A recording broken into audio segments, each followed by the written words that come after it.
موسیٰ کو توریت عطا کیا، لیکن یہ کہا کہ اے موسیٰ توریت میں نے تمہیں دیا ہے، اس توریت کی حفاظت خود کرنا. You are responsible to protect it, تم اس کی حفاظت کے ذمہ دار ہو.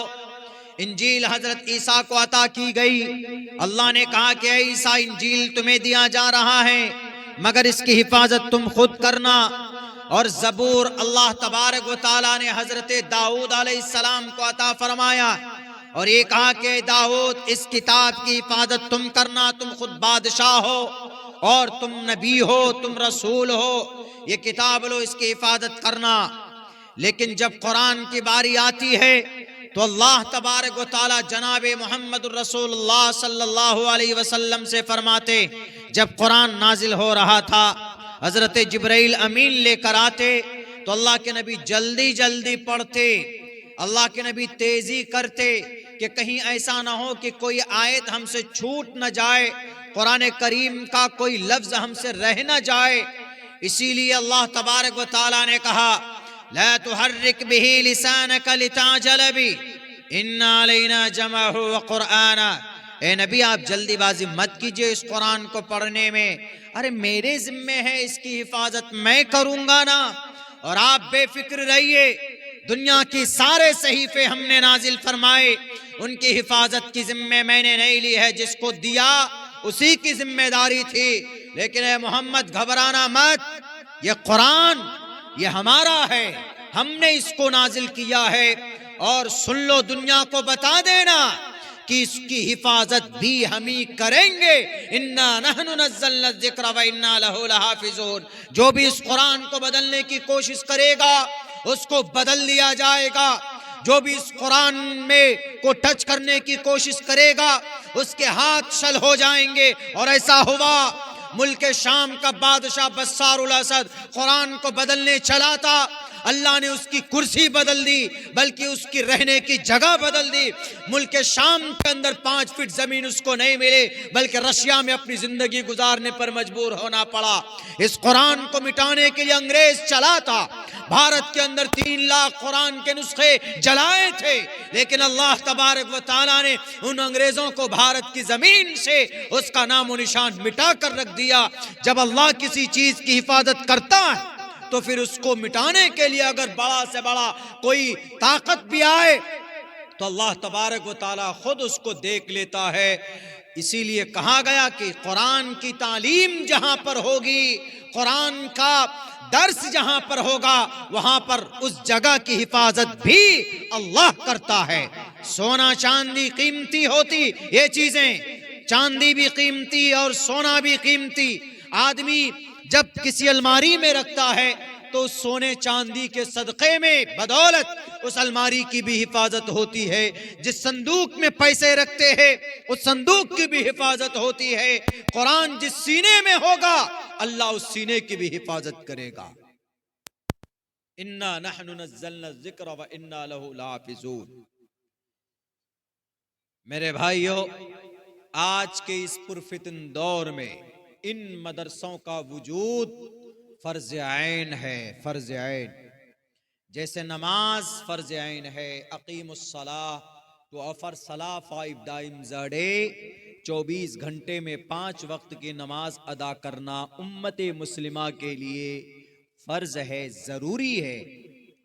ایسے ہی قرآن کی تعلیم کے لیے، شریعت کی بقا کے لیے تعلیمی اداروں کا باقی رکھنا ضروری ہے. مدرسہ نہیں ہوگا تو حافظ صاحب کہاں سے پیدا ہوں گے؟ جب حافظ صاحب نہیں ہوں گے، مولانا صاحب نہیں ہوں گے تو قرآن کا درس کون کرے گا؟ قرآن پڑھ کر کون سنائے گا؟ کچھ دنوں کے بعد میں ہنومان چالیسا کو لوگ سورہ فاتحہ ماننے لگ جائیں گے. الحمدللہ رب العالمین الرحمن الرحیم مالک یوم الدین ایاک نعبد و ایاک نستعین اہدنا الصراط المستقیم صراط الذین انعمت علیہم غیر المغضوب علیہم ولا الضالین. سورہ فاتحہ ہے، ایک حرف پر 10 نیکی ہے. من قرأ حرفا من کتاب اللہ فلہ بہ حسنۃ والحسنۃ بعشر امثالها. ایک نیکی لیکن اس کا 10 گنا اجر بڑھ جاتا ہے، گویا 10 نیکی آپ بول سکتے ہیں. سورہ فاتحہ. ہنومان چالیسا کیا ہے؟ جے ہنومان. سورہ فاتحہ اللہ کی تعریف ہے، پھر آگے چل کر دعا ہے. الحمدللہ رب العالمین، تمام تعریف اس رب کے لیے ہے جو دونوں جہان کا پالنہار ہے. الرحمن الرحیم، رحمان رحیم، جو بڑا مہربان نہایت رحم والا. مالک یوم الدین، دا ڈے آف ججمنٹ کا مالک ہے. مالک یوم الدین، قیامت کے دن کا، اس دن کا وہ مالک ہے. اس دن اللہ مالک ہوگا، اللہ ہی مالک ہوگا اس دن، اور کسی کی نہیں چلے گی وہاں، کسی کی بھی نہیں. Mister Yogi, mister Modi, mister Trump, سب نفسی نفسی. فی نار جہنم خالدین فیہا ابدا، ان نالائقوں کے لیے تو یہی ہے، نار جہنم خالدین فیہا ابدا، ہمیشہ کے لیے. اگر کوئی یہ سوچتا ہے کہ میں امریکہ کا، یونائیٹڈ نیشن کا، یونائیٹڈ اسٹیٹ آف امریکہ کا، دنیا کا سپر پاور، دنیا کا سب سے بڑا مہان طاقتور بیٹھتے ہوں، نہیں چلے گا. کل قیامت میں رب کہے گا حشر کے میدان میں، لمن الملک اليوم، بتا آج کس کی حکومت، آج کا سپریم کورٹ، آج کا چیف جسٹس کون؟ بتا ڈونلڈ ٹرمپ، بتا اسرائیل کا ظالم، 2 لاکھ معصوم نہتھے لوگوں کا خون بہانے والا، بتا آج کس کے پاس طاقت ہے، بتا حکومت کس کی. لمن الملک اليوم، چاروں طرف سناٹا، خاموش، کوئی نہیں بولے گا. آواز آئے گی للہ الواحد القہار، ایک ہی ذات اللہ کی حکومت ہوگی. اسی لیے کہا گیا مالک یوم الدین، ایاک نعبد، ایاک نعبد. ترتیب میں ایسا بھی ہو سکتا تھا نعبد ایاک، ایاک کا مطلب تو تیری ہی عبادت کرتے ہیں ہم، یہ ترجمہ ہوگا، یہی ترجمہ ہوگا. اگر آپ کہیں گے ہم تیری عبادت کرتے ہیں تو غلط ہو جائے گا. مفعول کو مقدم کیا ہے، حصر کا معنی دیتا ہے، گرامر کا قاعدہ، عربی کا قاعدہ.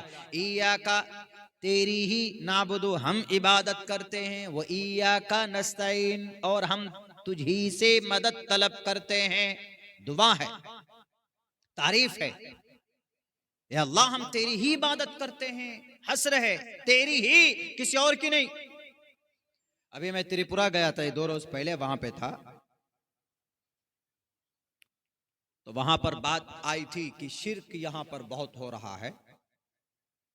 کچھ لوگ ایسے ہیں جو قبر پہ جا کر، یہ تو بہت پرانی بیماری ہے مسلمانوں کی، قبر پر بھی کوئی، کچھ لوگ تو اب ایسے پیدا ہو گئے، اب تو چونکہ قبر بنا کر پیری مریدی ایسا چل رہا ہے کہ آج کل بڑے بڑے قبر کے جو کیا نام ہے، مزارات کے جو متولی ہوتے ہیں، وہ لوگ پرائیویٹ جیٹ پہ سفر کرتے ہیں، ہوائی جہاز پہ، ہیلی کاپٹر پہ. آمدنی بہت ہوتی. جاہل اور ناخواندہ طبقے کے لوگ جاتے ہیں، 500-2000 روپے چندہ وہاں پر دیتے ہیں، کہتے ہیں کہ بھئی سب کچھ یہیں سے ہو رہا ہے، ہماری بیماری ختم ہوگی، ہم کو اولاد نہیں ہے تو اولاد ملیں گی. اس طرح کی اندھ بھکتی کرتے ہیں، ان کے موج ہے جناب. اس طرح کی جہالت ہے اور بہت چلنا ہے. بہت سے جگہوں پہ تو ایسا کہ کوئی پیر نہیں ملتا ہے تو گدھے کو مار کر دفن کر دیتے ہیں، اس کو مزار بنا دیتے ہیں اور نام رکھ دیتے کیا، گدھے شاہ. بہت سے جگہ پر دیکھا، گھوڑے شاہ. یہ جہالت ہے، اسلام میں اس کی کوئی اہمیت اور حیثیت نہیں. ایاک نعبد، تیری ہی عبادت کرتے ہیں، تیرے ہی سامنے سر جھکے گا، کسی کے سامنے سر نہیں جھکے گا. اللہ کا جو ولی ہے اس کا مقام و مرتبہ ہے، اس میں کوئی سروکار نہیں، کوئی ڈاؤٹ نہیں. اللہ کا قرآن کہتا، بلکہ جو اللہ کا ولی ہوتا ہے اس کا احترام، اور اللہ جس کو ولایت مل جائے، جو اللہ کا ولی بن جائے، وہ اللہ سے ڈرتا ہے. وہ نہیں کہتا کہ آؤ میں مروں گا تو میرے قبر پر تم ایک دم چادر چڑھاؤ اور ایک دم سجدے کرو. اگر کوئی مسلمان کرتا ہے تو غلط. کیا فرق رہ جائے گا ایک مسلمان میں ایک ہندو میں؟ ہندو مورتی بنا کر پوجا کرتا ہے اور آپ انسانی باڈی وہ بھی ایک مورتی ہے. حضرت آدم علیہ السلام کی مورتی بنائی گئی تھی, مجسمہ بنایا گیا تھا عناصر اربعہ سے, ہوا آگ پانی مٹی سے, کھنکھناتی ہوئی مٹی سے ان کی ایک مورتی بنائی گئی تھی مجسمہ. تب اس میں روح پھونکی گئی, اللہ تبارک و تعالیٰ نے روح پھونکی اس میں.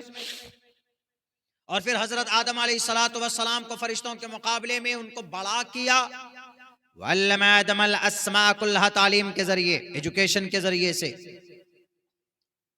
ورنہ فرشتے کہتے کہ اللہ ہم تو آپ کی عبادت کر رہے ہیں, سب کچھ ان سے بہتر میں, ہم نوری مخلوق ہیں, یہ مٹی کا آپ نے کیوں بنا دیا؟ خلقتنی من نار وخلقتہ من طین. شیطان نے کہا کہ ہمیں آگ سے بنایا, ہماری زیادہ ہوا ہے, اس کو مٹی سے بنایا. کہا کہ نہیں, اس کو جو چیز ہے, جو چیز دی گئی وہ تمہارے اندر نہیں ہے, وہ یہ ہے اس کے اندر گیان ہے, نالج ہے, اور گیان اور نالج جہاں جائے اس کا رتبہ بڑھ جاتا ہے. یرفع اللہ الذین آمنوا منکم والذین اوتوا العلم درجات. ایمان کی وجہ سے درجات بلند ہوتے ہیں, لیکن اگر علم آ جائے ان کے اندر, تعلیم آ جائے, گیان آ جائے اللہ کے تعلق سے, شریعت کے تعلق سے, تو ان کا مقام و مرتبہ اور مومن کے مقابلے میں اور بڑھ جاتا. تو مجسمہ بنایا تھا. اب اگر کوئی آدمی کسی انسان کی باڈی جب ختم ہو, مر جائے, جب روح نکل جائے, آتما نکل جائے اس سے, وہ انسان ڈیڈ باڈی ہے, کچھ بھی نہیں ہے اس میں, وہ خود محتاج ہے. اس کو اگر ایک نیکی کی ضرورت ہے تو وہ خود چلا رہا ہوگا کہ ہمیں کوئی ایک نیکی دو. وہ خود اپنی مدد نہیں کر سکتا تو دوسروں کی کیا مدد کرے گا؟ ویدوں میں کہا گیا اندنتمہ پریوشندی سمبھوتی مپاستی تتوبھوی ایبیوتی دموگی سمبھوتی آمرتہ. بے وقوف وہ انسان اندکار میں ہے, وہ انسان جو ہوا کو, آگ کو, پانی کو, مٹی کو خدا مانتا ہے, یا ان ہوا, آگ, پانی, مٹی کے ذریعے سے کسی مجسمے کو خدا مانتا ہے, وہ انسان نرک میں ہے, اندکار میں ہے. قرآن اس کی تصدیق کرتا ہے, ان اللہ لا یغفر ان یشرک بہ ویغفر ما دون ذلک لمن یشاء. اللہ کے علاوہ کسی اور کو شریک کرو گے, کسی اور کے سامنے سجدہ کرو گے, کسی اور سے مدد طلب کرو گے, کسی اور کے در پر جا کر اپنی منتیں مانو گے, کسی اور سے دعائیں مانگو گے, کسی اور سے درخواست کرو گے, گزارش کرو گے, تو اللہ تبارک و تعالیٰ کے سامنے میں تم مجرم, تم مشرک, بھلے ہی تم بڑے نمازی ہو, بھلے ہی تم حاجی صاحب ہو, بھلے ہی آپ زکوٰۃ دیتے ہو, بھلے ہی آپ 30 دن کے روزے رکھتے ہو پابندی کے ساتھ میں, بھلے ہی آپ تہجد گزار ہو, بھلے ہی آپ حافظ قرآن ہو, بھلے ہی اگر آپ عالم دین بھی ہو, لیکن اگر آپ کے ایمان کے اندر ذرہ برابر بھی کمی ہے, عقیدے کے اندر اگر مامیزش ہے, ملاوٹ ہے کہ اللہ کے علاوہ کوئی اور بھی کچھ کرتا ہے, تو آپ کے سارے اعمال, نماز, روزے, حج, زکوٰۃ, ساری چیزیں, all thing will be destroyed, سب ختم. عقیدہ اگر ڈھنگ کا نہیں ہے تو سب ختم. ورنہ تو سب سے بڑا دعوے دار جنت کا یوگی جی, اسی لیے تو سب سے زیادہ مورتی کی پوجا کرتے ہیں, سب سے زیادہ گائے کو سمان دیتے ہیں. گائے کے اندر کہا جاتا ہے کہ 33 کروڑ دیوتا واس کرتے گائے میں. وہ گائے کی اماں جس کو ہم لوگ ذبح کر کے کھاتے ہیں, لیکن نہیں, ہمارے عقیدے کے مطابق یوگی جی جنت نہیں جائیں گے. ہمارے عقیدے کے مطابق, قرآن کے عقیدے کے مطابق جنت میں جانے کے لیے مومن ہونا ضروری ہے, شرط ہے. من قال لا الہ الا اللہ, اس کے لیے ضروری ہے اللہ کو ایک ماننا, ایک کا آستھا ضروری ہے, اللہ کے احکامات کو ان پر بھی آستھا ضروری ہے. اللہ کے نبی کو آخری ماننا یہ بھی ضروری, قیامت کو ماننا یہ بھی ضروری, قرآن کو ماننا یہ بھی ضروری, فرشتوں کو ماننا یہ بھی ضروری ہے. ضروری آمنت باللہ وملائکتہ وکتبہ ورسلہ, یہ عقیدے ہونے ضروری ہیں. جنت نہیں جا سکتا, لیکن اگر کسی آدمی کے عقیدے میں ذرہ برابر یہیں پر گڑبڑی ہوئی ہے, ایاک نعبد کے بجائے ایاک نعبد, اے اللہ ہم تیری ہی عبادت کرتے ہیں, اگر کچھ آمیزش آ گئی کہ نہیں تھوڑا تھوڑا کسی اور کا بھی کر لیا کرتے ہیں. تو عقیدہ میں گڑبڑی ہے، اور جب عقیدہ ڈھنگ کا نہیں تو آدمی مومن ہے؟ مومن نہیں. اسی لیے کہا گیا کہ اللہ دوسرے گناہ کو، آپ نماز چھوڑ دیجئے کبھی، اللہ سے روئیے کہ اللہ غلطی ہو گئی، گناہ ہو گیا، ہم سے توبہ کرتے ہیں، اللہ کبھی یہ حرکت نہیں کریں گے، اللہ تبارک و تعالیٰ معاف کر دے گا. یا اگر آپ نے خدا نخواستہ کبھی نہیں بھی معافی مانگی، آپ کو احساس نہیں ہوا، لیکن اللہ کا حق ہے، اللہ چاہے تو معاف کر دے گا. لیکن شرک اتنا بڑا جرم ہے، جب تک آپ توبہ نہیں کرو گے تو اللہ معاف نہیں کرے گا.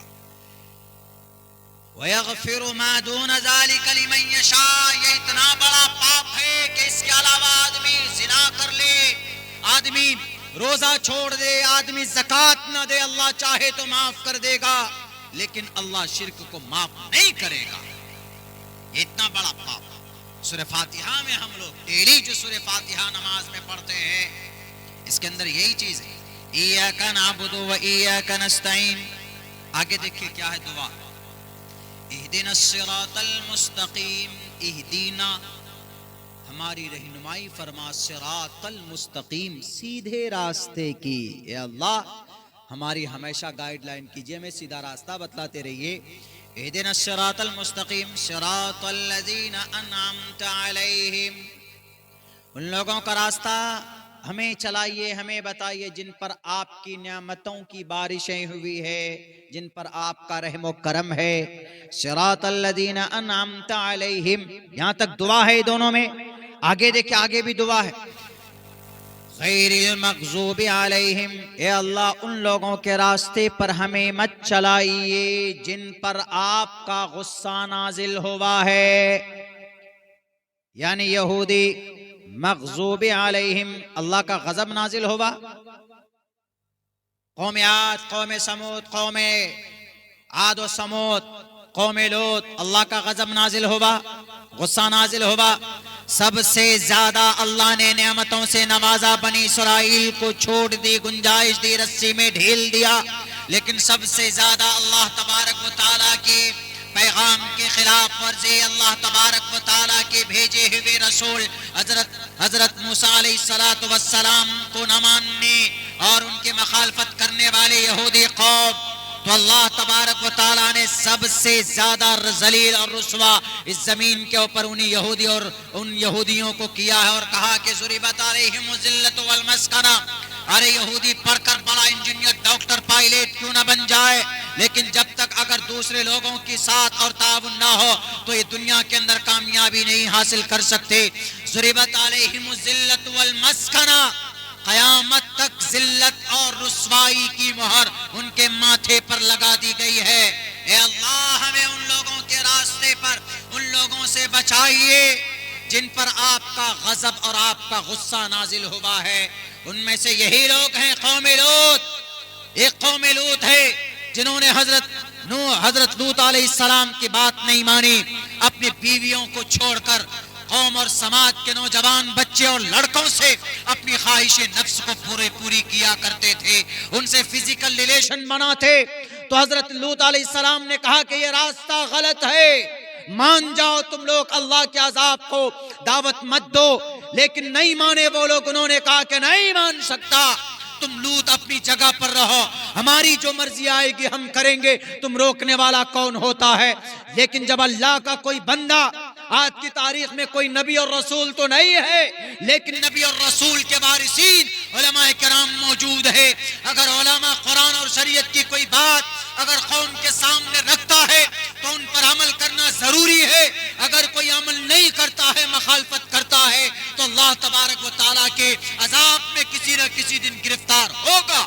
وہ بستی تباہ و برباد ہوگی، وہ نسل تباہ و برباد ہو کر رہے گی. اللہ کا یہ ضابطہ حضرت لوط علیہ السلام نے سمجھایا کہ مان جاؤ تم لوگ یہ غلطی مت کرو، یہ گناہ سے باز آ جاؤ. انہوں نے کہا کہ نہیں. ایک روز اللہ کا عذاب آیا، جبرائیل امین آئے، اور آ کر کے حضرت جبرائیل امین پوری مکمل تیاری کے ساتھ آئے. ان لوگوں نے پھر سوچا کہ آج تو بڑے نوجوان لڑکے آئے ہیں، خوبصورت، چلو آج ذرا موج مستی کی جائے. آج ذرا شراب شباب کا مزہ لیا جائے.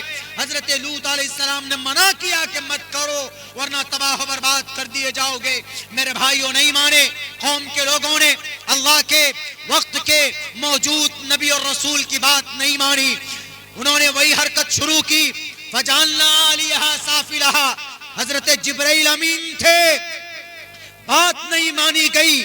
پوری بستی کو اٹھا کر آسمان میں لے جا کر پٹخ دیا, اوپر کا نیچے, نیچے کا اوپر کر دیا. قرآن میں چرچا ہے فجعلنا علیہا سافلہا وامطرنا علیہم حجارۃ من سجیل منضود. ایک دم عبرت بنا دیا پوری دنیا کے. مغضوب علیہم, اللہ کا غضب نازل. تو دعا کرتے ہم لوگ سورہ فاتحہ میں کیا, اهدنا الصراط المستقیم صراط الذین انعمت علیہم غیر المغضوب علیہم ولا الضالین. اور ایسے لوگوں کے راستے پر سے بھی ہمیں بچائیے کہ جو بھٹک گئے. کون؟ جاوید اختر بھٹکا, اس کو عقل دی, سوچنے کی طاقت دی. کس نے دی؟ اس کے دادا نے. ٹھیک ہے, اس کے ابا نے دی اس کو طاقت سوچنے کی, جاوید اختر کو. اس کے ابا کو یہ طاقت کس نے دی؟ جی اس کے دادا نے دی. اس کے دادا کو کس نے دی؟ اس کے پردادا نے دی. پردادا کو کس نے دی؟ لکڑ دادا. لکڑ دادا کو کس نے دی؟ سکڑ دادا. سکڑ دادا کو کس نے دی؟ پتہ نہیں کون سا دادا. دیتے دیتے دیتے کہاں جائے گا یہ میٹر جائے گا حضرت آدم کے پاس. حضرت آدم کو کس نے دی؟ اللہ نے. مغضوب علیہم ولا الضالین. اے اللہ ہمیں ان لوگوں سے بھی بچا جو بھٹک گئے راستے. کہتے ہیں جب آدمی زیادہ پڑھ لیتا ہے تو راستہ ہی بھٹک جاتا, پھر مرتد ہو جاتا ہے, ایتھیسٹ ہو جاتا ہے, خدا کو نہیں مانتا. وہ کہتا ہے کہ ہماری عقل سب سے بڑی ہے. عقل کس نے دی؟ کم بخت.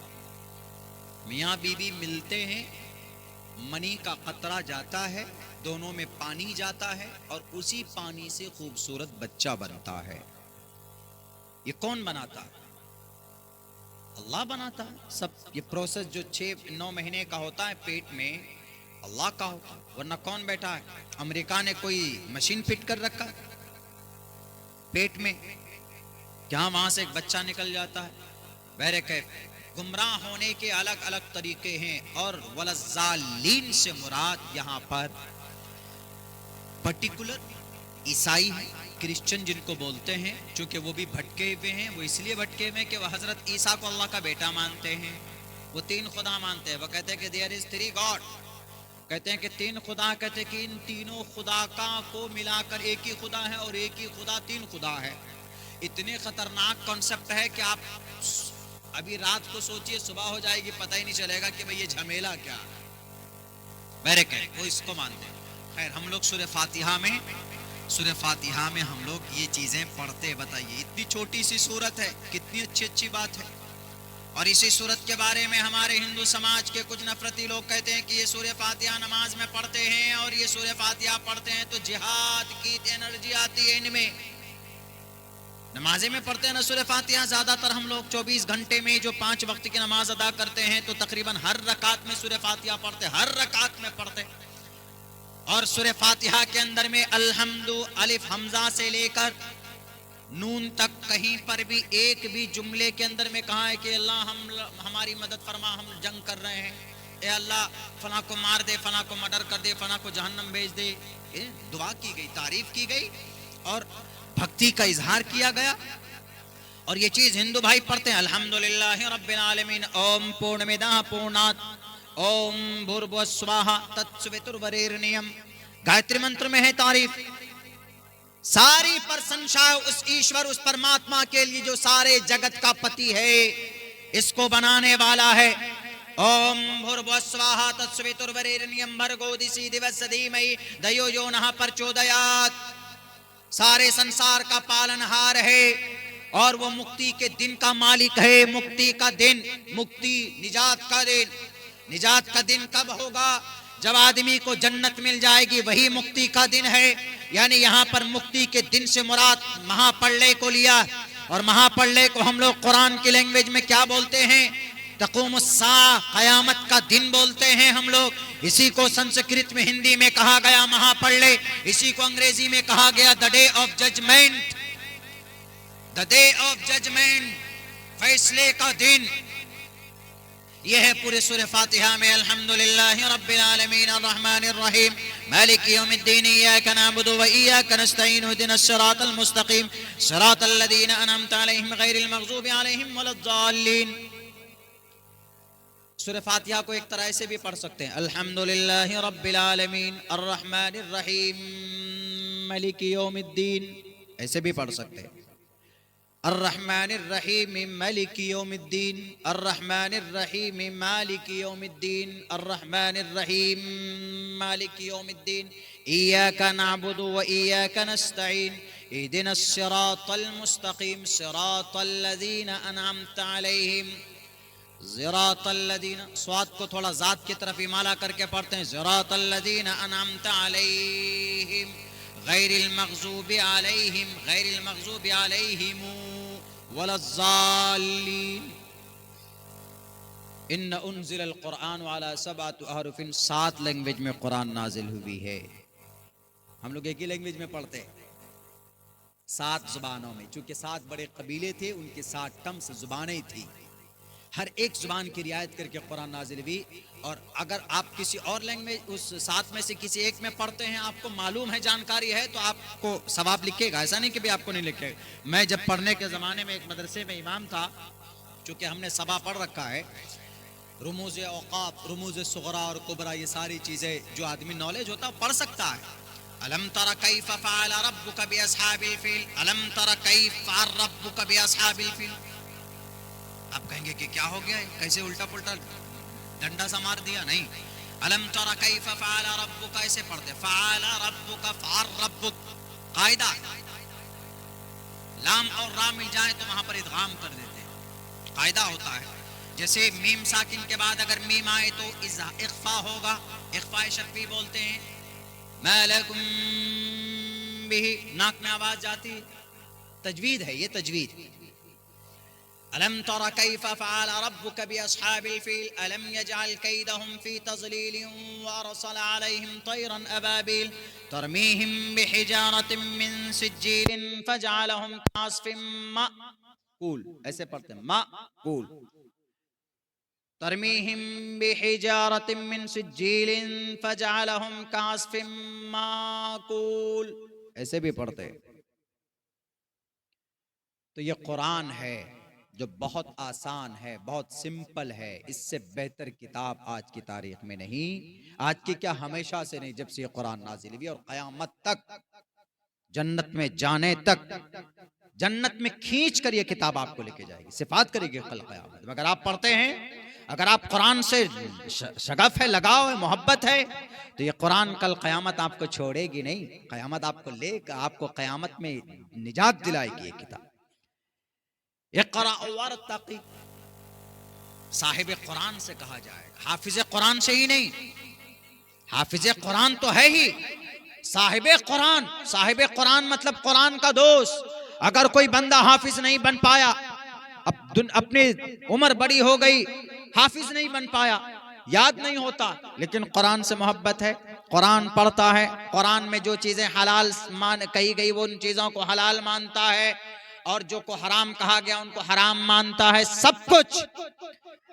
تو اللہ تبارک و تعالیٰ کل قیامت میں حشر کے میدان میں یہ قرآن بھی اس کا دوست بنے گا، اور قرآن بیڑا بار کرائے گا اس صاحب قرآن کا، دوست کا. حافظ قرآن جو ہے وہ تو بڑا دوست ہوا، اس لیے کہ اس کے سینے میں قرآن ہے. تو میرے بھائیو، اگر مدرسہ نہ رہا تو آنے والی 20 سال میں جو نسل آئے گی ان کے اندر تڑپ نہیں ہے. ان کا تو گرو بن جائے گا سلمان خان، شاہ رخ خان. اور ان کے پاس جو ہاتھوں میں جو کتابیں ہوں گی وہ قرآن کے بجائے موبائل، لیپ ٹاپ، ٹیبلٹ وغیرہ وغیرہ. قرآن کی محبت ختم، سورہ فاتحہ کے جگہ ہنومان چالیسا پڑھنے لگیں گے، جیسے وشو ہند پریشد اور RSS اور بجرنگ دل کے لوگ محنت کر رہے ہیں۔ ابھی آپ نے دیکھا ہوگا کہ کتنی ہی دردناک ایک بیچارہ، میرے خیال سے 65 یا 70 75 سال کی عمر کا ایک بوڑھا آدمی، داڑھی سفید ہے، اس کو پکڑ کر 4 ظالم حرام خور راون کی اولاد، ہندو نہیں ہے وہ، مسلمان بھی نہیں، ہندو بھی نہیں، چونکہ جو سچے ہندو ہوتے ہیں وہ مریادہ پرشوتم رام کو مانتے ہیں، اور رام چندر جی نے کسی انسان کا ایک قطرہ خون نہیں بہایا، کسی معصوم انسان کا اس زمین کے اوپر۔ آ جاؤ بیٹھ کر کے مقابلہ کر لو، بتا دوں گا رامائن پڑھ کر، رام چرتر مانس پڑھ لو، تلسی داس کی رام چرتر مانس پڑھ لو، رتناکر ڈاکو والمیکی رامائن، جو ایک کسی زمانے میں ڈاکو تھا لیکن رام کے نام پر وہ مہان بنا، وہ والمیکی رامائن پڑھ لو، کہیں پر بھی کسی نہتے کو مارا گیا ہو، رام کے نام کو بیچ کر کھانے والوں، رام کے نام پر رام کے نام کو برباد کرنے والوں، اگر کوئی رام کے نام کا نام لے کر اگر کسی 75 سال کی بوڑھے آدمی کی داڑھی کو کاٹتا، داڑھی چھیل کر، دیکھا ہوگا آپ نے کاٹا گیا اور نعرے لگا رہے جے شری رام جے شری رام، شرم کرو۔ رام چندر جی نے نہیں کہا کہ کسی مسلمان کوئی مسلمان مل جائے تو اس کی داڑھی پکڑ کر کاٹو اور وہاں پر جے شری رام کا نعرہ لگاؤ۔ ایک ایک کا سوال ہوگا، تم ظالموں کا پرماتما کرے گا، یونہ پتا جنیتا یودھاتا دھامانی وید بونانی وشوا یدیوانام نام دائکتم سمپرشنم بھونا ینتینیا۔ میدان محشر کے اندر انشاءاللہ ہمارا عقیدہ ہے کہ تمہیں بھی بھلے ہی 7 جنموں کے بعد تمہیں جانا پڑے گا، سورگ اور نرک کا فیصلہ تو ہوگا، لیکن اگر کسی معصوم نہتھے آدمی کو مارا ہے، کسی کو تکلیف پہنچائی ہے، ٹوپی اور داڑھی کے نام پر، وہ بیچارہ 75 سال کا بوڑھا آدمی کیا کر لے گا جی؟ کس کو مار دے گا؟ لیکن اس کو مارا گیا، اس کے داڑھی کاٹی گئی، بتائیے اس کی آنکھوں میں آنسو تھے اور اس کے ماتھے کے اوپر میں تلک لگایا گیا۔ آج تک پوری بھارت نہیں، پورے دنیا کے اندر 55 ممالک ہے، مسلم کنٹریز ہیں، ان مسلم کنٹری میں جہاں ہندو لوگ رہتے ہیں، کیا کسی ہندو کو جبرن اس کے سر پر، اس کے چہرے پر داڑھی لگا کر، ٹوپی رکھ کر کہا گیا کہ تم سورہ فاتحہ پڑھو، تم کلمہ پڑھو؟ کسی کو نہیں کہا گیا۔ ارے بھارت کی دھرتی کے اوپر میں ایک بہت بڑا اپنے مذہب کے، اپنے اسلام کا ریسرچر، وحدانیت کا پرچار کرنے والا، تمام مذہب کے اوپر میں کمپیئر کرنے والا ڈاکٹر ذاکر نائک بھی اگر کلمے کی دعوت دیتا تھا تو اس کو پہلے کہتا تھا کہ تم پہلے مطمئن ہو، تم کو کسی نے زور زبردستی تو نہیں کی، بلکہ ہمارے اکابر کا، ہمارے علماء کا، ہمارے پوروج کا، ہمارے نبی کا، صحابہ کرام کا یہ طریقہ رہا ہے، کسی انسان کے سر پر، گردن پر تلوار رکھ کر کلمہ پڑھایا نہیں پڑھایا۔ اسلام میں اس کی پرمیشن ہی نہیں، کر بھی نہیں سکتا کوئی، لیکن انہوں نے کیا۔ اس بوڑھے بیچارے کو تلک لگایا گیا اور کہا گیا جے شری رام۔ کیا رام اس سے خوش ہوگا؟ بالکل نہیں ہوگا۔ میرے نوجوانوں، میرے مسلمانوں، ان مدرسوں کا باقی رہنا ضروری ہے۔ یہ مدرسے باقی نہیں ہوں گے تو کوئی فرق نہیں رہے گا۔ سورہ فاتحہ میں، ہنومان چالیسا میں، ہنومان چالیسا لوگ پڑھیں گے۔ ہمارے اپنے راجستھان ہم ایک مرتبہ گئے تو 80-90 کلومیٹر دور ایک کی ان کے ابا کا انتقال ہو گیا۔ انہوں نے سوچا کہ کچھ قرآن کریم، کچھ حافظ صاحب کو ہم دعوت دیں، وہ قرآن کریم وغیرہ پڑھ کر ایصال ثواب کر دیں گے۔ ان کا ایک عقیدہ تھا، کنسپٹ تھا۔ تو بچوں کو بلایا تو ہم لوگ پڑھتے تھے، چلے گئے، گھومتے پھرتے وہاں پر۔ وہاں جب گئے تو ایک طرف قرآن رکھا ہوا اور ایک طرف ہنومان جی رکھے، ان کی تصویر رکھی۔ ہم لوگوں نے کہا کہ بھئی یہ کیا ماجرا ہے؟ آدمی کی مونچھیں اتنی بڑی بڑی، پتہ ہی نہیں چل رہا ہے کہ یہ ہندو ہے کہ مسلمان ہے۔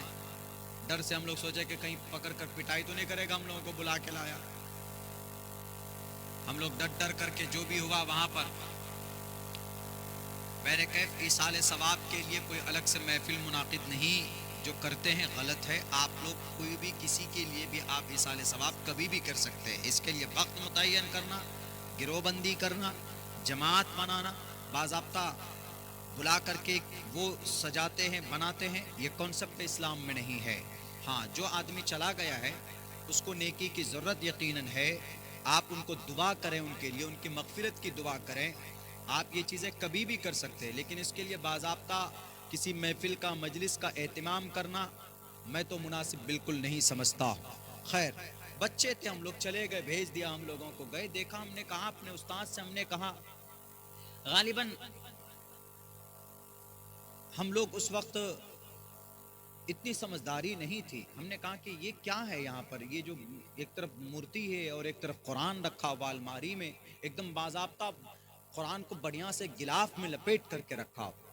ہم نے کہا کہ یہ کیا ماجرا، انہوں نے کہا کیا کہ یہ قرآن ہے اور یہ محمد صاحب ہے، ہنومان جی۔ ہم نے کہا رے بھائی، ہم نے کہا اچھا یہ محمد صاحب ہے یا قرآن ہے، کیوں رکھا دونوں کو آپس میں؟ بولا اس لیے رکھا کہ یہ قرآن اسی محمد صاحب پہ اترا نا، یہ تو نالج ہے کہ قرآن محمد صاحب پہ اترا ہے، جناب محمد رسول اللہ صلی اللہ علیہ وسلم پر، لیکن یہ نالج نہیں ہے کہ یہ ہنومان جی ہیں اور یہ محمد نہیں ہے، محمد رسول اللہ صلی اللہ علیہ وسلم کی تصویر نہیں ہے،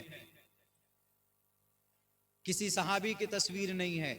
ہم لوگ جو تصویر کھچاتے ہیں شوق سے، زینت کے لیے، آج کل تو ایک دم بالکل سیلفی، آج تک میں نے، مجھے یہاں تک یاد ہے، آج تک میں نے کوئی اپنی سیلفی میں نے آج تک نہیں لی، کوئی فوٹو ہم نے کھچوایا نہیں ہے شوق سے کہ آ جاؤ بھئی میرا فوٹو کھینچ لو۔ لوگ بہت مجبور کر دیتے ہیں کہ مولانا صاحب ایک فوٹو ایک فوٹو، حالانکہ فوٹو شوق کے لیے کھچوانا اجازت نہیں ہے۔ لا تدخل الملائکۃ بیتا فیہ کلب او تصاویر، رواہ البخاری۔ اما عائشہ صدیقہ رضی اللہ تعالی عنہا فرماتی ہے کہ ایسے گھر میں رحمت کے فرشتے نہیں جاتے کہ جہاں پر ایک کتا ہو یا خوبصورتی کے طور پر فوٹو لگے ہوئے ہوں۔ لا تدخل الملائکۃ بیتا فیہ کلب او تصاویر۔ آج کل تو جناب گھر تو دور کی بات، آپ کے پاکٹ میں فوٹو ہی فوٹو۔ حدیث تھی، ہم نے پڑھ کر بتا دیا آپ کو، عمل کرنا میرے اوپر بھی ضروری ہے، آپ کے اوپر بھی ضروری ہے۔ خیر، تو ہم نے ان سے کہا کہ آپ کے گاؤں میں کوئی مولانا صاحب نہیں ہے، کوئی عالم صاحب نہیں ہے؟ بولا مولانا عالم تو دور کی بات، بولا حضرت اس شیخ محترم اس پوری بستی میں ایک بھی مسجد نہیں ہے۔ بولا ہماری عمر 50+ ہے اور ہمیں پتا ہے ہمارے ابا بھی اپنی زندگی کے اندر، وہ تب سے لے کر آج تک ان کی بھی زندگی میں کوئی کسی عالم صاحب کو، کسی مولانا صاحب کو، حافظ قاری اس گاؤں کے اندر پیدا ہی نہیں ہوا۔ راجستھان جائیں گے آپ کو ملے گا وہاں پر ایک دم ریگستان ہے، 100 کلومیٹر دور کوئی بستی نہیں ہے۔ اب بتائیے، اب وہ نسل، ایک نسل تو چلی گئی، ظاہر سی بات ہے کہ یہ بات ان کو اس کے بیٹے کو کس نے بتائی ہوگی؟ اس کے ابا نے بتائی ہوگی کہ بیٹا یہ قرآن ہے، یہ ہنومان یہ محمد صاحب ہیں، ان پر محمد صاحب پر یہ قرآن نازل ہوا، دونوں کی تصویر ایک جگہ لگا دی، قرآن ایک طرف اور ہنومان چالیسا، یہ ہنومان شری ہنومان جی کی تصویر ایک طرف۔ اب وہ اپنے بیٹے کو بتائیں گے؟ خیر، وہاں ضرورت کوشش کے بعد ایک چھوٹا سا مکتب شروع کیا ہم نے، مسجد میں نہیں، مکتب شروع کیا، مطلب ایک مکتب کی شکل دے دی، مسجد کی شکل دے دی، اسی میں مکتب بھی، بچے پڑھتے اور نماز بھی وہاں پر ہوتی۔ ابھی غالباً کئی حافظ قرآن اس گاؤں کے اندر ہے۔ تب ان کو بتایا گیا کہ یہ جو ہے آپ نے جو بجر لیا ہوا ہے یہ ہنومان جی ہیں، وہ ہنومان جو شری رام چندر جی کی مدد کے لیے آئے تھے، اور یہ جو قرآن نازل ہوا ہے وہ محمد رسول اللہ صلی اللہ علیہ وسلم پر نازل ہوا ہے، اور محمد رسول اللہ کی کوئی تصویر نہیں ہے۔ کتنا بڑا کام ہوا مکتب سے، مدرسے سے۔ آج ہم لوگ مولانا لوگوں کو سمجھتے آ رہے کچھ ملتا نہیں ہے، ٹوپی داڑھی لگا کر اچھلتا ہے۔ یہ اس وقت امت مسلمہ کی پوری دنیا کے اندر سب سے مضبوط جماعت کوئی ہے، مجھے چھوڑ دیجئے آپ، مجھے پاگل دیوانہ کہیے آپ، میں عالموں میں اپنے آپ کو خود شمار نہیں کرتا ہوں، میں ایک طالب علم شمار کرتا ہوں۔ ہمارے یہ علماء ہیں جو مدرسے میں، چاہے مدرسہ چھوٹا ہو یا بڑا ہو، جو قرآن پر، نورانی قاعدے پر، احادیث پر جو محنت کرتے ہیں، اس سے مقدس جماعت خدا کی قسم کوئی نہیں ہے اس وقت۔ اگر یہ نہیں، یہ آج بھی چاہیں تو اپنی زمین بیچ کر کے ایک بڑھیا کاروبار کر لیں گے جناب، جن کے پاس پیسے کم ہے کچھ نہ کچھ تو ہے، زمین بیچ کر کاروبار کر لیں گے، دکان میں چلے جائیں گے، یہاں گیرا باڑی چلے جائیں گے، کٹیہار چلے جائیں گے، اپنا آرام سے موج مستی کریں گے، یہ اپنی عیش کی زندگی گزاریں گے، کاروبار چلے گا، چھوڑ دیں گے۔ کیوں؟ کیا ضرورت پڑی در در جا کر چندہ کرو جی، باتیں سنو جی، قرآن کی تعلیم بھی دو اور دوسروں کے ایسی اونچی نیچی نگاہیں۔ ارے مولانا صاحب، ہم نے بہت دیکھا، جس کی نہیں چلتی ہے گھر پہ وہ آ کر امام صاحب پر یا مولانا صاحب پر دھونس دکھاتا ہے، جس کا کچھ نہیں گاؤں سماج میں وہ آ کر چیختا مدرسے میں مکتب میں۔ نہیں میرے بھائیوں، جب بھی کوئی عالم دین، جب بھی آپ کے گاؤں کے اندر میں کوئی مدرسہ یا مکتب چل رہا ہو تو وہ آپ کے گاؤں کے سب سے پوتر جگہ اور سب سے مضبوط جگہ ہے۔ مسجد تو ہے ہی، ان احب البلاد الى اللہ مساجدها وابغض البلاد الى اللہ اسواقها، مسجد تو ہے ہی اللہ کو سب سے زیادہ پسندیدہ جگہ، لیکن ان مسجد میں امام جو آتا ہے وہ کہاں سے پیدا ہوتا ہے؟ مدرسوں سے پیدا ہوتا ہے۔ میں حافظ قرآن بنا مکتب کی شکل میں، میری ماں نے مجھے پڑھانا شروع کیا، لیکن جب ماں کام کاج میں بزی ہو جاتی تو ایک مولانا صاحب، ایک ماسٹر صاحب کو رکھے، اللہ ان کی مغفرت فرمائے، وہ گھر پہ صبح شام پڑھاتے تھے، ان سے ہم نے کچھ ناظرہ پڑھنا شروع کیا، اس کے بعد پھر وہاں سے آگے پڑھے، پھر مدرسے میں گئے، مدرسے میں آنا جانا لگا رہتا تھا تو وہاں پر پھر ناظرہ قرآن کریم پڑھا، اس کے بعد پھر کسی مدرسے میں جا کر داخلہ لیا تو حفظ شروع کیا، حفظ مکمل کیا، مدرسے میں قاری قرآن بنے، مدرسے میں سبا قاری بنے، مدرسے میں عربی اول تا ششم ہفتم دور بخاری شریف تک ہم نے تعلیم حاصل کی، مدرسے میں تکمیل علوم، تکمیل تفسیر مکمل کیا، مدرسے میں یہ سب کمپلیٹ کرنے کے بعد 14 سال گزارے ہم نے مدرسے میں۔ مدرسہ ہی ایک جگہ ہے جہاں پر قرآن کا حافظ پیدا ہوتا ہے، مدرسہ ہی ایک جگہ ہے جہاں پر عالم دین پیدا ہوتا ہے، ورنہ کوئی اور دوسری جگہ نہیں علماء پیدا ہوتے۔ اسی لیے امت مسلمہ کے لوگوں، اگر آپ چاہتے ہو کہ آپ کی شریعت اور آپ کا قرآن اور آپ کو ائمہ ملتا رہے، علماء آپ کو ملتا رہے، حافظ قرآن آپ کو ملتا رہے، تو بالکل آنکھ بند کر کے ان مدرسوں کو سپورٹ کیجئے۔ ان مدرسوں میں پڑھانے والے، جو محنت کرنے والے ہمارے حفاظ اور علماء ہیں، ان کی محنت اور ان کی جو بھی پلاننگیں ہوتی ہیں اور سچ میں قوم کا درد رکھتے ہیں، ان کے پیچھے کندھے سے کندھا لگا کر کھڑے ہو جائیے۔ مولانا صاحب ہم کچھ تو نہیں کر سکتے، لیکن آپ جو مکتب یا مدرسہ چلا رہے ہیں چلائیے، ہم کم سے کم مہینے کے اندر کچھ نہیں کر سکتے تو 500 روپے سے آپ کی مدد کروں گا۔ میرے بھائیوں، ہمارے قریب میں ایک مدرسہ تھا، کچھ لوگ آپسی سیاست کی وجہ سے اس پرانے مدرسے کی اینٹ کو اکھاڑنے کی کوشش کر رہے تھے۔ ایک روز بات آئی، ہم نے یہی کہا کہ خدا کی قسم اس مدرسے کی وہ تاریخ رہی ہے کہ کئی ہزار حفاظ کرام کو پیدا کیا ہے، اگر آپ لوگوں نے سیاست کو اس مدرسے کے اندر گھسایا، اگر آپ نے سیاست کو مسجد کے ممبر کا حصہ بنایا تو اللہ تبارک و تعالیٰ ان مدرسوں کو بند کروا دے گا۔ اسی لیے کہ جہاں پر جس چیز کی، جس نعمت کی ناشکری ہوتی ہے، اللہ تبارک و تعالیٰ اس کو چھین لیتا ہے۔ ہم نے اس کی اہمیت سمجھائی، لوگ مان گئے، اپنے جھگڑے کو واپس لیا، اور پھر وہی لوگ مل کر ایک کمیٹی کی شکل میں اس مدرسے کو پوس پال رہے ہیں، اس مدرسے کی آپ یاری آپ پاشی کر رہے۔ کیا پورا گاؤں، پوری بستی ملا کر ایک مکتب نہیں چلا سکتی؟ ارے جہاں پر قرآن کی تعلیم دی جاتی ہو، ارے جس قرآن کریم کے پڑھنے پڑھانے کے اوپر ثواب ہے، گیتا رامائن کو پڑھنے پڑھانے پر کوئی ثواب نہیں ہے، مندر بنانے پر کوئی ثواب نہیں ہے، لیکن تب بھی ان لوگوں کا اعلان ہوتا ہے تو کروڑوں روپے جمع کر لیے جاتے ہیں، اور پھر ہمارا مسجد اور مدرسہ اگر کوئی بناتا ہے، قیامت کی صبح تک اگر وہ مدرسہ اور مسجد اس زمین پر قائم ہوگا تو اس کو اس کا ثواب ملتا رہے گا۔ اللہ کے نبی کی حدیث ہے، اذا مات الانسان انقطع عنه عمله الا من ثلاثه، الا من صدقة جاریت او علم ينتفع به او ولد صالح يدعو له او علم ينتفع به۔ آدمی چلا گیا لیکن ایک مکتب بنا کر کے گیا، مکتب میں جتنے بچے پڑھیں گے، حافظ بنیں گے، ان کا ثواب ثواب اس کو ملتا رہے گا. آدمی چلا گیا لیکن مدرسے کے اندر میں ایک روم بنا کر کے گیا, بچے اس کے چھت کے نیچے پڑھتے ہیں, یا کوئی آدمی چھت کے اوپر پنکھا لگا دیا, بچہ گرمی میں ہوا کھاتے ہیں, قرآن کی تعلیم حاصل کرتے ہیں. آدمی چلا جائے گا مر کر, مگر اس کا ثواب اس کو ملتا رہے گا. یہ میں نہیں کہہ رہا ہوں, ابو داؤد کی حدیث ہے. حضرت ابو ہریرہ رضی اللہ تعالیٰ عنہ فرماتے ہیں کہ آدمی مرتا ہے تو اس کا عمل ختم ہو جاتا ہے, مگر اگر کوئی تعلیم کے لیے کوئی ویوستھا کر کے جاتا ہے, یا اگر کوئی مدرسہ بنا کر جاتا ہے, یا مکتب بنا کر جاتا ہے, یا اس کے اندر تعاون کرتا ہے, تو اس کا ثواب ملتا رہے گا جب تک اس سے لوگ فائدہ اٹھاتے رہیں گے. اللہ کے نبی کی بات ہے. میرے بھائیوں, میرے ساتھیوں, ہمارا مذہب تو پھر یقین اور آستھا پر ہی ہے. اسی لیے آج ضرورت ہے کہ ہمارے علماء جہاں پر بھی جس اعتبار سے بھی محنت کر رہے ہیں, ہمارے ان علماء کو سپورٹ کیجئے خدا کے واسطے. نہیں کیجئے گا سپورٹ تو تیار ہے کون؟ پشکر دھامی تیار ہے. اتراکھنڈ میں 213 مدرسے بند کیے گئے. بند نہیں, سیل ایز بین سیل. بند تو چلو بند کر دیا, جی آدیش آیا کھول دیا, سیل کر دیا گیا.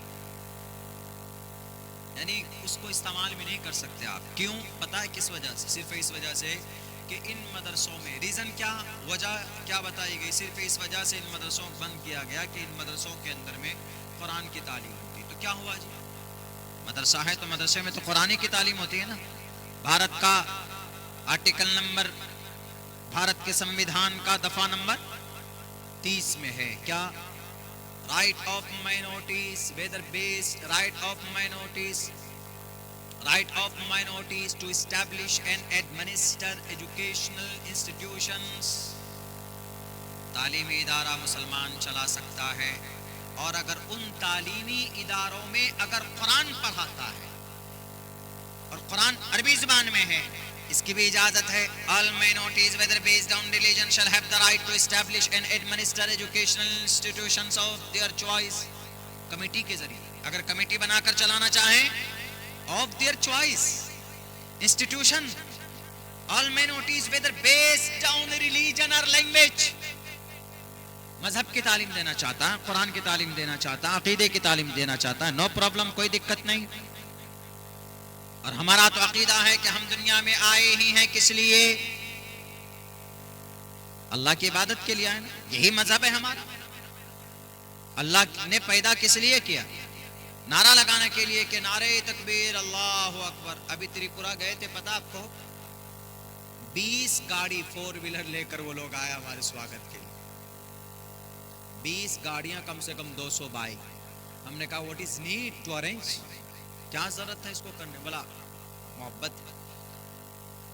خیر, ان لوگوں کا ایک الگ وہ ہے, محبت تھی, لیکن ہم نے ان کو کہا کہ ان سے زیادہ ضرورت جلسہ تھا تعمیر مسجد کا. تو ہم نے ان سے کہا کہ بہت اچھی بات ہے, ماشاءاللہ, بہت سمان دیتے. جتنا بھی آپ پورب چلے جائیں گے, آسام چلے جائیں, تریپورہ چلے جائیں, میزورم چلے جائیں, منی پور چلے جائیں, وہاں پر علماء کی عزت بڑھ جاتی ہے. علماء کی عزت و احترام بڑھ, حضور حضور کہیں گے آپ, حضور حضور بولتے ہیں وہاں پہ, بڑا سمان. مطلب وہ یہ سمجھیے کہ ان لوگوں میں بس دل اگر نکلنے والی کوئی چیز ہوتی تو نکال کر وہ بھی رکھ دیتے کہ لیجئے چائے میں فرائی کر کے کھا لیجئے. مطلب اتنی محبت کرتے ہیں اس علاقے. چلے جائیں گے آپ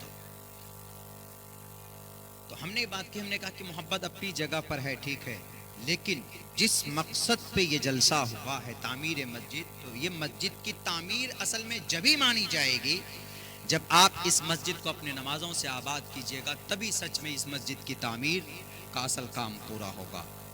تو یہ چیز ہے.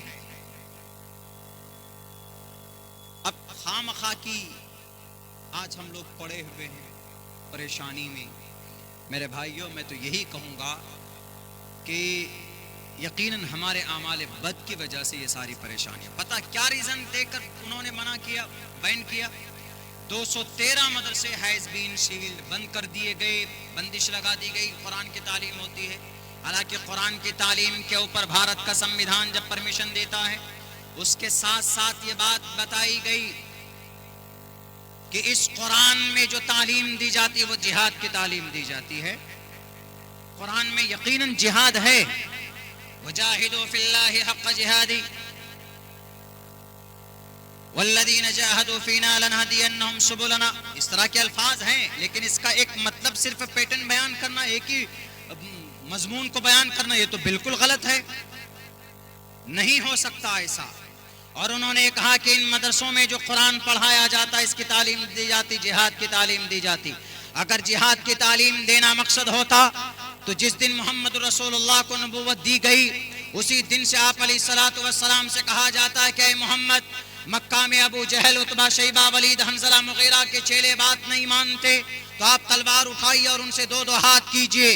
کیا نبی پاک علیہ السلام کے بازوؤں میں طاقت نہیں تھی؟ کیا آپ علیہ الصلوۃ والسلام کے اندر طاقت کی کوئی کمی تھی؟ ارے رکانا کو تو چند منٹوں کے اندر، چند سیکنڈوں میں اس زمین کے اندر 60,000 لوگوں کے بیچ میں اس کو پانی پلا دیا تھا. آپ علیہ السلام کے بازوؤں میں 10,000 نوجوانوں کی طاقت تھی، لیکن اس کے باوجود آپ علیہ الصلوۃ والسلام نے کسی انسان کو ایک تھپڑ تک مارا. نبی پاک علیہ السلام کو نبوت دی گئی، 13 سال تک آپ یہی کہتے رہے. حضرت بلال حبشی کو تکلیفیں دی گئی، نبی کو خبر پہنچتی ہے تو آپ علیہ السلام کہتے ہیں کہ کہو صبر کرے. بی بی سمیہ کے جسم کے ٹکڑے ہوئے، محمد رسول اللہ نے کہا کہ صبر کرو. حضرت خباب بن عرد کو انگاروں پر لٹا کر بھونا گیا، محمد رسول اللہ سے کہا، محمد رسول اللہ نے کہا کہ صبر کرو. یہ پیغام دیتے رہے، بلکہ 13 سال تک مکہ میں رہے. ایک مضبوط جماعت مکمل ہو چکی تھی. آپ وہاں پر دو ہاتھ کر سکتے تھے، آپ وہاں پر مقابلہ کر سکتے تھے، لیکن اللہ تبارک و تعالیٰ کے طرف سے آرڈر ہوتا ہے. نبی پاک علیہ السلام اپنے صحابی کے ساتھ مدینہ چلے جاتے ہیں. مدینے میں بھی جانے کے بعد آپ نے کوئی جماعت نہیں بنائی کہ چلو جناب تلوار اٹھاؤ، تیر تفنگ بھالے لے کر ان کفار کا، ان مشرکین کا، ان یہودیوں کی سازش کا جواب دیا جائے. لیکن جب نبی پاک علیہ السلام نے معاہدہ کیا تھا مدینے میں یہودی سے، 1.5 سال کے بعد یعنی 14.5 سال کے بعد نبی کو اجازت دی گئی، نبی پاک علیہ الصلوۃ والسلام کو لڑنے کی اجازت دی گئی 14.5 سال کے بعد میں. اگر جہاد کی بات ہوتی، ارے 23 سال تک نبی اس میدان میں رہے، دعوت و تبلیغ کا کام کرتے رہے، لیکن ان میں 14.5 سال تک آپ علیہ السلام نے کسی انسان پر، تلوار تو دور کی بات ہے، آپ نے تھپڑ کا استعمال بھی نہیں کیا. پوری زندگی گواہ ہے نبی پاک علیہ الصلوۃ والسلام کی کہ کسی انسان کا ایک قطرہ خون تک بہایا ہو. یہ ناسمجھی کی بات ہے، یہ بے وقوفی کی بات ہے. اس میں مجرم ہم لوگ بھی ہیں. ہم لوگوں نے اس مضمون کے اوپر بیان کرنا چھوڑ دیا. جناب اتر پردیش میں ہوں گے تو آپ جہاد کے مضمون پر بات نہیں کر سکتے، آپ قرآن کریم کے ان سنجیدہ آیتوں پر بات نہیں کر سکتے جس کے اوپر الیگیشن لگے ہوئے، جس کے اوپر آروپ لگے ہوئے. ڈرتے ہیں، ڈرو مت، حق پر ہو. قرآن کے ان پیغام کو، ان باتوں کو لوگوں کے سامنے میں دل کھول کر پیش کرو جن مضمون کا جو صحیح معنی اور مطلب. انشاءاللہ جس دن مسلمان اس فیلڈ میں اتر جائیں گے تو آپ کے قرآن پر نہ کوئی پابندی لگا سکتا ہے. ایک امام صاحب اپنے گھر میں اپنے بچوں کو نورانی قاعدہ کی تعلیم دے رہے تھے. نورانی قاعدہ کی تعلیم اپنے بچوں کو، گھر کے اوپر پولیس کو خبر لگتی ہے، پولیس فوراً پہنچتی ہے، اس گھر کو بند کر دیا جاتا ہے کہ نورانی قاعدہ میں عربی اور عربی کا مطلب جہاد ہے. یہ مانسکتا بنا دی گئی ہے. اسی لیے مسلمانوں جتنا زیادہ ہو سکے مدارس آباد کرو، مکاتب کو آباد کرو. اپنے جیب خاص سے جو ایک بڑی رقم ہم لوگ کھانے میں استعمال کرتے ہیں وہ ان مدارس کو آباد کرنے میں ان کو آپ تعاون پیش کریں گے تو انشاءاللہ تبارک و تعالی وقت آئے گا حق پرستوں کا. ابھی دیر ہے، اندھیر ہے، دیر ہے، اندھیر نہیں ہے. وقت آئے گا ایسا ضرور جس دن آپ کو قرآن و حدیث سے بہت زیادہ محبت ہوگی، آپ کا عمل ٹھیک ہوگا، عمل اچھا ہوگا، عقیدہ مضبوط ہوگا آپ کا، تو انشاءاللہ 1450 سال پہلے جس اللہ نے مدد کی تھی ہزاروں فرشتوں کو بھیج کر، وہی اللہ آج بھی ہے، وہی اللہ تبارک و تعالیٰ کا نظام آج بھی ہے. انشاءاللہ اللہ آج بھی آپ کی مدد کر سکتا ہے، لیکن اپنے عمل کو سدھارنے کی ضرورت. آپ کے محبوب مقرر آ چکے ہیں. میں اپنی باتوں کو یہیں پر ختم کرتا ہوں. بہت شکریہ، جزاک اللہ. السلام علیکم ورحمۃ اللہ وبرکاتہ.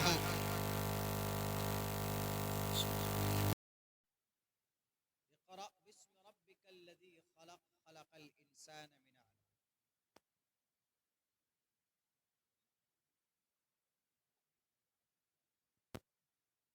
من علق. آسمان سے اللہ کی طرف سے جو بھیجا گیا وہ پڑھنے کا، تعلیم کا دیا گیا. حالانکہ اللہ تبارک و تعالیٰ ڈائریکٹ یہ کہہ سکتا تھا کہ اے نبی آپ کہہ دیجئے لوگوں سے کہ اللہ ایک ہے، میں اللہ کا نبی ہوں اور اللہ ایک ہے، میں اللہ کا آخری نبی ہوں اور تم لوگ اللہ کو ایک مانو اور میری عبادت کرو۔ یہ کہتے یا ایھا الناس قولوا لا الہ الا اللہ تفلحوا، یہ اللہ کہہ سکتا تھا، لیکن چونکہ بڑی زیادہ شدت اور تشدد اور جہالت تھی عرب میں، زمانے جاہلیت میں اتنی بڑی جہالت تھی کہ آدمی کے گھر میں اگر بیٹی کا جنم ہوتا تو اس کو ناپاک سمجھتے، اس کو سمجھتے کہ یہ شیطان کی آتما اس کے اندر ہے، اسی لیے اس بیٹی کو زمین میں دفن کر دو، نہیں تو یہ بے عزتی کا سبب بنے گا۔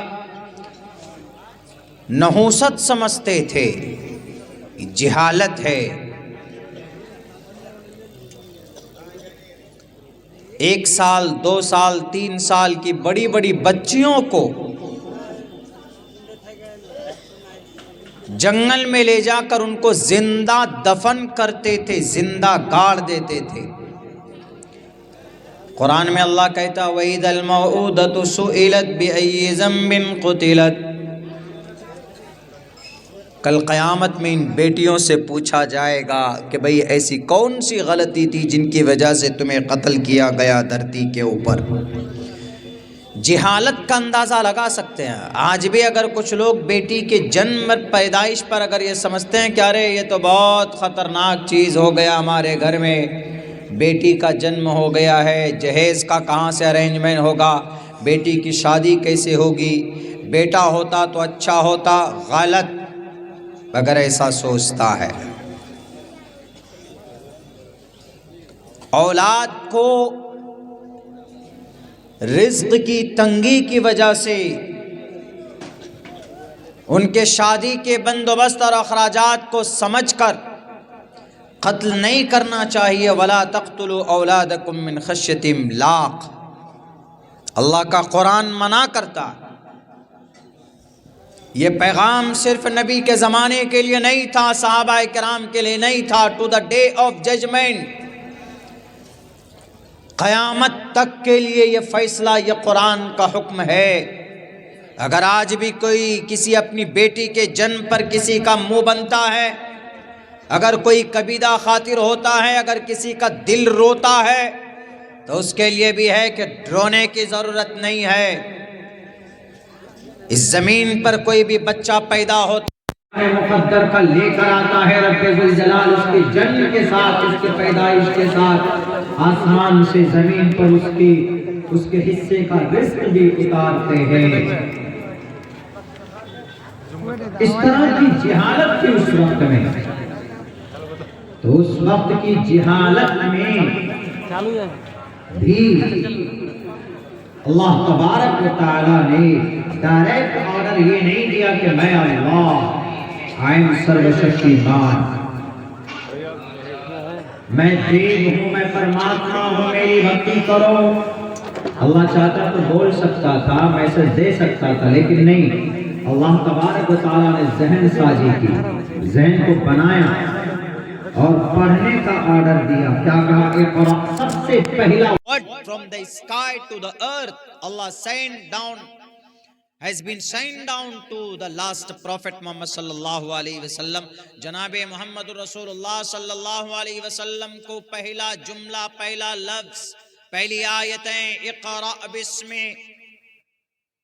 پڑھیے اللہ کے نام سے، اقرأ بسم ربک، جو تمہارا رب ہے، تعارف کرایا دیکھ، پڑھو اپنے رب کے نام سے جو تمہارا رب ہے، تمہارا پالنہار ہے، اپنے اس رب کے نام سے پڑھیے۔ اقرأ بسم ربک الذی خلق، جس نے تم کو پیدا کیا۔ تو اس سے صاف پتہ چلتا ہے کہ اللہ کو پہچاننے کا طریقہ، اللہ کی شریعت کو جاننے کا طریقہ، اللہ تبارک و تعالیٰ کے احکامات کو جاننے کا ذریعہ ہمارے یہ مدرسے ہیں۔ اور ان مدرسوں میں جو علماء قرآن کی تعلیم دیتے ہیں، احادیث کی تعلیم دیتے ہیں، وہ اس زمین کے اوپر سب سے مقدس ہستی، مقدس جماعت ہے۔ اللہ کے نبی کی حدیث ہے، خیرکم من تعلم القرآن وعلمہ، تم میں سب سے بہتر، خیرکم اخیرو ہے، اس میں تفضیل ہے، خیرکم اس میں تفضیل کا مطلب ہوتا ہے جیسے اللہ اکبر، اللہ سب سے بڑا، اکبر اکبرو سب سے بڑا،